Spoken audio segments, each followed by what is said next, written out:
ছাত্ৰ ছাত্ৰীসকল আজি আমি ষষ্ঠ শ্ৰেণীৰ সমাজ বিজ্ঞানৰ পাঠ নং 14 মহাজন পদ এই অধ্যায়টোৰ অনুশীলনী থকা প্ৰশ্ন উত্তৰসমূহ কৰিম। অনুশীলনী 1 নম্বৰটো চোৱা, সঁচা মিছা নিৰ্ণয় কৰা। ক নম্বৰ, পুৰাতত্ত্ববিদসকলে খনন কাৰ্যৰ দ্বাৰা জনপদসমূহৰ বিষয়ে তথ্য লাভ কৰিছিল। এইটো কি হয়? সঁচা হয়। ইয়াতে লিখিবা সঁচা। তাৰপিছত খ নম্বৰ, জনপদৰ দিনত বিভিন্ন ৰঙৰ মাটিৰ পাত্ৰ তৈয়াৰ কৰা হৈছিল। এইটো কি হয়? সঁচা হয়।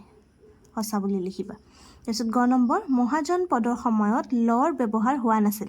এইটো মিছা, লৰ ব্যৱহাৰ হৈছিল। গতিকে কি লিখিবা ইয়াতে? মিছা। খ নম্বৰ, মহাজন পদৰ দিনত শস্যৰ ওপৰত 1/6 কৰ নিৰ্ধাৰণ কৰা হৈছিল। এইটো সঁচা, সঁচা বুলি লিখিবা। তাৰপিছত মহাজন পদসমূহ সমগ্ৰ ভাৰততে সিঁচৰিত হৈ আছিল। এইটো মিছা। 2 নম্বৰ, শুদ্ধ উত্তৰটো বাছি উলিয়া। ক নম্বৰ, তলৰ কোনখন মহাজন পদৰ ৰাজতন্ত্ৰ নাছিল? ইয়াৰে কোনখন নাছিলে? মগধ। তাৰপিছত খ নম্বৰ, মগধ ৰাজ্যৰ কাষতে থকা নদীখন হ'ল গংগা, যমুনা, কোশী মহানদী। কোনখন? গংগা নদী। তাৰপিছত গ নম্বৰ, তলৰ কোনখন ঠাই 16 মহাজন পদৰ অন্তৰ্ভুক্ত নহয়? এইটো কি হ'ব? হস্তিনাপুৰ। তাৰপিছত ঘ নম্বৰ, কোন বৃত্তিৰ লগ মহাজন পদসমূহত নাছিল? কোনটো হ'ব? বাঢ়ৈ, কুমাৰ, শিপিনী। এইটো পেচাদাৰী স্থপতি। ঙ নম্বৰ, কোনজন ৰজাৰ দিনত মগধ সাম্ৰাজ্যত পৰিণত হৈছিলে? কোনজন ৰজাৰ দিনত? চন্দ্ৰগুপ্ত মৌৰ্যৰ দিনত। এইকেইটা তোমালোকে বহীত ধুনীয়াকৈ লিখি ল'বা। 3 নম্বৰ, উত্তৰ লিখা। ক মহাজন পদৰ দিনত কি উপায়েৰে খাদ্য শস্যৰ উৎপাদন বঢ়োৱা হৈছিল? লিখা, মহাজন পদৰ দিনত কাঠৰ সঁজুলিৰ পৰিৱৰ্তে লৰে তৈয়াৰী সঁজুলি ব্যৱহাৰ কৰি আৰু বীজ সিঁচি পুলি ৰোপণ কৰি শস্যৰ উৎপাদন বঢ়োৱা হৈছিল। খ নম্বৰ, ৰাজন পদৰ নিৰ্বাচন কোনে কৰিছিল? ৰাজন পদৰ নিৰ্বাচন আৰ্যসকলে কৰিছিল। গ নম্বৰ, মহাজন পদৰ ৰজাসকলে কিয় দুৰ্গ নিৰ্মাণ কৰিছিল? আনৰ আক্ৰমণৰ পৰা নিজকে ৰক্ষা কৰিবলৈ, নিজৰ প্ৰতিপত্তি বজাই ৰাখিবলৈ মহাজন পদৰ ৰজাসকলে দুৰ্গ নিৰ্মাণ কৰিছিল। খ নম্বৰ, মগধ শক্তিশালী হোৱাৰ মূল কাৰণবোৰ কি আছিল? খ নম্বৰটো তোমালোকৰ কিতাপৰ 114 পেজৰ পৰা লিখিবা। মগধ শক্তিশালী হোৱাৰ মূলতে আছিলে ইয়াৰ প্ৰাকৃতিক সম্পদৰাজি। প্ৰধান নদী গংগা আৰু সোণ মগধৰ মাজেদি বৈ গৈছিল বাবে ইয়াৰ বিস্তৃত অঞ্চল সাৰুৱা আছিল।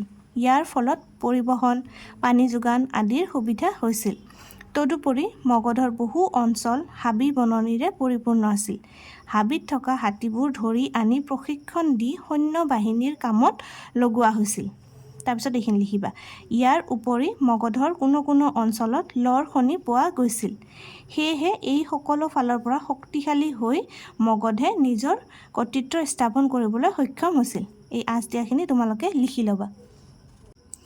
ঙ নম্বৰ, মহাজন পদৰ দিনত লিপিক বিশেষকৈ কি কি কামত ব্যৱহাৰ কৰিছিল?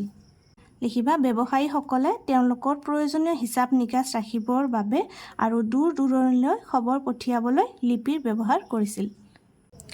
4 নম্বৰ, দলত আলোচনা কৰি উত্তৰ লিখা। ক জনপদৰ দিনত ৰজা নিৰ্বাচন আৰু বৰ্তমান শাসকসকলৰ নিৰ্বাচনৰ মাজত কি অমিল দেখা যায়? লিখা, জনপদৰ দিনত ৰজাক চহকী, বাহুবলী, শক্তিশালী, যুদ্ধ বিগ্ৰহত নেতৃত্ব দিব পৰা গুণ আদিৰ ওপৰত ভিত্তি কৰি নিৰ্বাচন কৰা হৈছিল। আনহাতে বৰ্তমান শাসকসকলৰ নিৰ্বাচন জনসাধাৰণৰ ভোটদানৰ দ্বাৰা সাব্যস্ত কৰা হয়।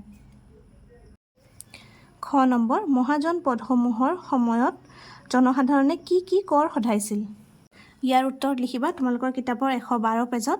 মহাজন পদৰ সময়ত শস্যৰ ওপৰত আৰোপ কৰা কৰ সৰ্বাধিক গুৰুত্বপূৰ্ণ বুলি বিবেচিত হৈছিল, কিয়নো ৰাজ্যখনৰ সকলো লোকেই আছিল খেতিয়ক। শস্য উৎপাদনৰ 1/6 কৰ হিচাপে ৰজাক দিব লাগিছিল। ইয়াক কোৱা হৈছিল ভাগ বা অংশ। তাৰপিছত এইখিনি লিখিবা। বাঢ়ৈ বা শিপিনীসকলেও মাহত এদিন ৰজাৰ ঘৰত পৰিশ্ৰম কৰি কৰ আদায় দিবলগীয়া হৈছিল। তাৰপিছত পশুপালকসকলেও জীৱ-জন্তু অথবা জীৱ-জন্তুৰ পৰা উৎপন্ন হোৱা বস্তুৰ বাবদ কৰ কাটল আদায় দিব লাগিছিল। ব্যৱসায় বাণিজ্য কৰাসকলে তেওঁলোকে বেচা কিনা কৰিবলৈ অনা বস্তুৰ ওপৰত নিৰ্দিষ্ট পৰিমাণৰ কৰ কাটল আদায় দিবলগীয়া হৈছিল। তাৰপিছত চিকাৰী বা জংঘলত বাস কৰা লোকসকলেও জন্তু বা অন্যান্য কাঠৰ সামগ্ৰী যোগান ধৰি কৰ কাটল দিব লাগিছিল। 5 নম্বৰ মানচিত্ৰ চাই উত্তৰ লিখা। ক সিন্ধু নদী ভাৰতৰ কোন দিশত অৱস্থিত? ই বৰ্তমান ভাৰতৰ কোন কোন ৰাজ্য চুই গৈছে? কিবা সিন্ধু নদী ভাৰতৰ পশ্চিম দিশত অৱস্থিত। ই বৰ্তমান জম্মু আৰু কাশ্মীৰ ৰাজ্যক চুই গৈছে।